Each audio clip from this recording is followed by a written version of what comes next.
श्री शिवाय नमस्तुभ्याम। हर हर महादेव। महाशिवरात्रि का जो पर्व होता है वह फरवरी माह में सबसे बड़ी महाशिवरात्रि आती है। फाल्गुन महीने के कृष्ण पक्ष की जो चतुर्दशी तिथि होती है उस दिन महाशिवरात्रि मनाई जाती है। 12 महीने शिवरात्रि आती है, पर महाशिवरात्रि जो आती है वह फरवरी माह अर्थात फाल्गुन माह के कृष्ण पक्ष की चतुर्दशी तिथि को मनाई जाती है।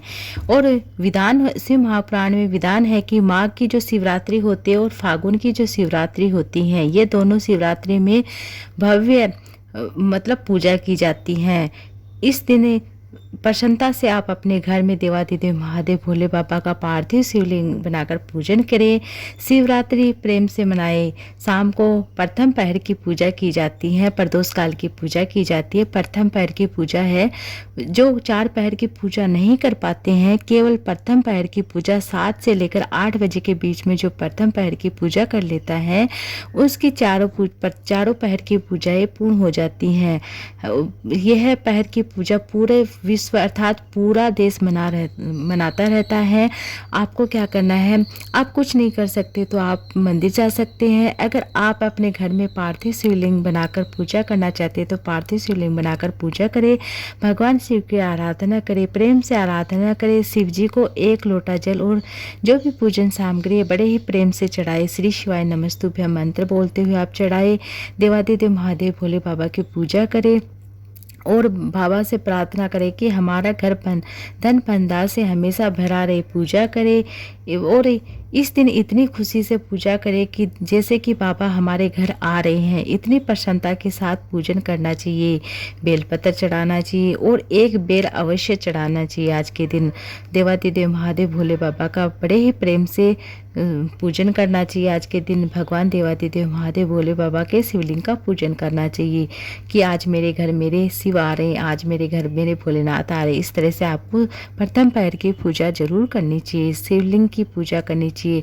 पार्थिव शिवलिंग बनाए अपनी थाली में और पार्थिव शिवलिंग का पूजन करने के बाद जैसे कि 7 से 8 बजे के बीच में पूजन करने के बाद आप जैसे आप विसर्जन कर रहे हैं, आप कहीं पानी की जगह नहीं जा सकते कि विसर्जन करने के लिए, तो आप अपने घर का जो मतलब घर के अंदर भी विसर्जन कर सकते हैं। जैसे कि आप अपने घर में जैसे कोई बड़ा बर्तन ले लीजिए, उसके अंदर पानी भर के आप अपने घर के बाहर आप विसर्जन कर सकते हैं। जैसे आप विसर्जन करने जा रहे हैं तो आप अपने जो पार्थिव शिवलिंग बनाया है उसकी थाली को आप अपने सिर पर रखकर आप जैसे कि भजन कीर्तन ढोल नगाड़े के साथ आप अपने घर के बाहर विसर्जन कीजिए। और कहा जाता है कि इस तरह से करने से आपके घर में सदैव खुशियाँ बनी रहती हैं। और आज के दिन आप देवादिदेव महादेव के शिवलिंग पर चढ़ी 1 बेलपत्र बाबा से 7 बेलपत्र में से 1 बेलपत्र अवश्य प्रार्थना करके कामना करके और बाबा से लीजिए। प्रदोष काल में रात्रि के प्रथम पहर में शिवरात्रि का पूजन जो आप कर रहे हैं, रात्रि के पहर की जो पूजा होती है, प्रथम पहर की जो पूजा होती है, माता पार्वती ने भी प्रथम पहर की पूजा की थी और देवादिदेव महादेव भोले बाबा ने उस पूजा को स्वीकार किया था। इस तरह से आप अगर प्रथम पहर की पूजा कर रहे हैं, कामना करके 1 बेलपत्र प्राप्त कर लीजिए। वह कामना आपकी अवश्य पूर्ण होगी, इसमें निश्चितता है। जो बड़ी शिवरात्रि होती है माघ महीने के अंतर्गत जो आती हैं और जो फाल्गुन महीने के अंतर्गत आती है, बड़ी ही प्रसन्नता के साथ आप पूजन कीजिए। जैसे कि जो फाल्गुन महीने की शिवरात्रि आती है उसमें बेर का बड़ा ही महत्व बताया गया है। बेर जो होता है वह रोग मुक्ति के लिए होता है। बाबा को हम समर्पित करते हैं। जैसे कि गुरुजी ने बताया है कि 12 महीने शिवरात्रि आती है, हम 12 महीने शिवरात्रि के दिन बेर नहीं चढ़ा पाते हैं, तो महाशिवरात्रि के ऊपर आप 12 बेर चढ़ाइए। बेर है जो कि हमारे घर में रोग को दूर करता है, अकाल मृत्यु को टालता है। अकाल मृत्यु हमारे घर में नहीं होती है। 12 महीने शिवरात्रि आती है, जिसको मासिक शिवरात्रि कहते हैं, वह आती है। अगर जिंदगी में ज़्यादा नियम नहीं ले सकते हैं तो आप महाशिवरात्रि के दिन आप ज़रूर करें। अगर आप बहुत ज़्यादा नियम नहीं ले पाते हैं, केवल 3 महीने की शिवरात्रि पर पूजा करके देखिएगा। 3 महीने की शिवरात्रि पर आप 3 जगह बेल पर दीपक लगाना शुरू कर दिया। आपके घर में जो भी समस्याएं हैं, धन से समस्या हो, जो कोई भी कामना है वह पूर्ण होती हैं। पहला है बेलपत्र वृक्ष के नीचे शाम के समय प्रदोष काल के समय लंबे बातें का दीपक लगाइए। दूसरा दीपक आप शिवालय में जाकर लगाइए। तीसरा दीप आप आंवले के वृक्ष के नीचे लगाइए। इस तरह से लगाने से आपकी जो भी समस्याएं वह दूर होती है। घर में जैसे कि आपकी जो भी कामना वह पूर्ण होती है और धन संपदा बनी रहती है। शिवरात्रि का ये नियम आप जरूर करके देखिएगा। 3 जगह आप दीपक लगाइए। कम से कम आप 3 महीने जरूर करके देखिएगा। आपकी जो भी कामना है देवादिदेव महादेव भोले बाबा आपकी कामना अवश्य पूर्ण करेंगे ही करेंगे। माता पार्वती के नाम से भी और शिव शक्ति के नाम से आप दीपक अवश्य लगाइए।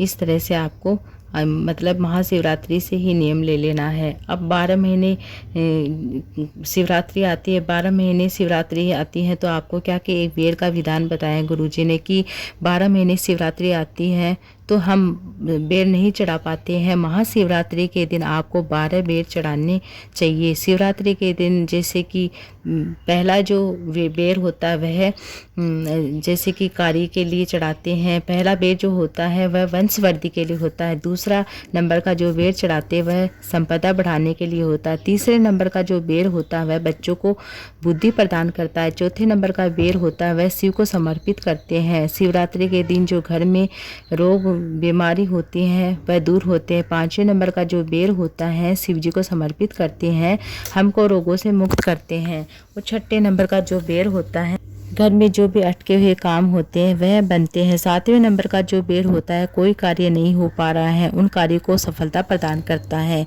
और 8वें नंबर का जो बेर होता है जो हम भगवान को समर्पित करते हैं वह घर में खुशियाँ लाता है। 9वें नंबर का जो बेर होता है घर में वैभव को प्रदान करता है। 10वें नंबर का जो बेर होता है 10वें नंबर का बेर होता है वह संपदा को बढ़ाता है। 11वें नंबर का जो बेर हम भगवान को शिवलिंग को चढ़ाते हैं एकादशी के फल के बराबर हमें पुण्य प्रदान करता है। 12वें नंबर का जो बेर होता है वह व्यक्ति के जीवन में सौभाग्य लाता है, सौभाग्य बनाता है, नारी को अखंड सौभाग्य प्रदान करता है। इसलिए 12 महीने शिवरात्रि आती है। हर महीने का एक बेर, एक शिवरात्रि का एक बेर भगवान शिव को चढ़ाइए। 12 महीने का एक साथ आप महाशिवरात्रि के दिन आप चढ़ा सकते हैं। जीवन को अखंड सुख की अनुभूति कराता है और अखंड सुख की अनुभूति कराता, साथ में मन की अभिलाषा मतलब मन की जो भी कामना है वह दूर, जो भी कामनाएं वह पूर्ण होती हैं। अब महाशिवरात्रि के दिन एक काली मिर्ची और काली तिल के 7 दाने भी चढ़ाते हैं। और एक काली मिर्ची का और काले तिल के 7 दाने आपके अपनी हथेली में लेकर अपनी कामना करते हुए शिवलिंग पर जरूर चढ़ाइए। आपकी जो भी कामनाएं होगी वह जरूर पूर्ण होगी। इस महाशिवरात्रि पर आप चढ़ाओगे, मुख्य शिवरात्रि पर आप चढ़ाओगे तो जो अगले महीने आने वाली शिवरात्रि होगी उस तक आपकी जो भी कामना वह अवश्य पूर्ण होगी। जैसे कि अभी गुरुजी ने बहुत ही सरल से उपाय बताए। जैसे घर में बहुत ज़्यादा झगड़ा हो रहा है, लड़ाई हो रहा है, तो आपको क्या करना है कि जो गेहूं की बाली होती है 7 बाली लेनी है और अपने घर में से घुमाकर, 7 बाली को अपने घर में से घुमाकर आपको क्या करना है, शिवलिंग के ऊपर 12 बजे आपको शिवलिंग के ऊपर चढ़ा के आ जाना है। जैसे घर में जो भी लड़ाई झगड़े करते हैं, भाई भाई में लड़ाई झगड़ा होता है, सास बहू में होता है, दौरानी जेठानी में होता है, तो वह दूर होगा ही होगा। इस तरह से आपको कर लेना है। अब महीने और भी महाशिवरात्रि के दिन आपको धतूरे चढ़ाने का भी उपाय गुरुजी ने बताया है। जैसे कि धतूरा होता है वह 12 बजे रात्रि को शिव जी के ऊपर जो हम चढ़ाते हैं वह श्री शिवाय नमस्तुभ्यं मंत्र बोलते हम चढ़ाते हैं। वह व्यापार की वृद्धि के लिए होता है। उसे लाल कपड़े में बांधकर हम जैसे कि 12 बजे चढ़ाया तो हम सुबह 4 बजे से पहले उसे उठाकर हम जैसे कि अपने व्यापार वाली जगह लाल कपड़े में बांधकर रख देते हैं। या जैसे ज़मीन में फसल नहीं हो रही है तो हम ज़मीन में गाड़ देते हैं तो फसल अच्छी होने लगती है, व्यापार चलने लगता है। जो भी कामना से यह उपाय करता है उसकी वह कामना जरूर पूर्ण होती है। 12 बजे चढ़ाते हैं, 4 बजे से पहले उसे उठाकर यह कर लेते। इस तरह से आपको कर लेना है। और बेलपत्र के जैसे कि महाशिवरात्रि के दिन जो भी भक्तजन 3 महीने के अंदर कामना पूर्ण होती है, इस तरह से जो बेलपत्र चढ़ाता है, तो आपको क्या करना है, साफ चावल के दाने लेने, बेलपत्र के मध्य वाली पत्ती पर रखकर, जो बेटी बेटा बहुत प्रयास कर लिए हैं, कंपटीशन एग्ज़ाम भी दे चुके हैं, बहुत बार उनका नहीं हो रहा है एग्ज़ाम में, बार बार एग्ज़ाम दे रहे हैं, उनका सिलेक्शन नहीं हो रहा, तो आपको क्या करना है, एक बेलपत्र लेना है, बीच वाली पत्ती पर 11 चावल के दाने रखकर, नहीं 7 चावल के दाने रखकर अपनी कामना करते हुए चावल के दाने एक साथ रखकर चंदन की गोली छोटी सी बनाकर, पीले चंदन को घिसकर और उसकी गोली बनाकर, एक गोली जैसे कि पिंडी नुमा सिलिंग नुमा गोली बनाकर बेलपत्र बीच वाली पत्ती पर रखकर और शिवलिंग पर वह अर्पित कर देता है। बेलपत्र माता अशोक सुंदरी का जहाँ स्थान होता है वहाँ पर वह अर्पित कर देता है। ऐसे सीधा सीधा किसी भी प्रदोष के दिन आप या महाशिवरात्रि के दिन आप या सोमवार की अष्टमी के दिन जरूर से करके देखिएगा। इस तरह से करने से जो कामना, जिस कामना से आपने किए, जिस एग्ज़ाम को आप दे रहे हैं वह उस एग्ज़ाम में आप निकलो वह एग्ज़ाम आपका जरूर पास होगा ही होगा, इसमें ज़रूर सफलता मिलेगी। इस तरह से आपको महाशिवरात्रि के छोटे छोटे उपाय भी कर लेते हैं और पूजा भी इस तरह से आपको प्रथम पैर की पूजा करनी ही करनी है, चाहे कुछ भी हो जाए, आपको प्रथम पैर की पूजा जरूर करना है। परिवार का कोई भी सदस्य कर लेता है तो उसको पूरा फल पूरे परिवार को मिलता है। श्री शिवाय नमस्तुभ्यम, हर हर महादेव। यह छोटा सा वीडियो था, उम्मीद आपको अच्छा लगा। वीडियो अच्छा लगा तो वीडियो को लाइक जाते जाते शेयर कीजिए, कमेंट बॉक्स में श्री शिवाय नमस्तुभ्यम जरूर से लिखिए।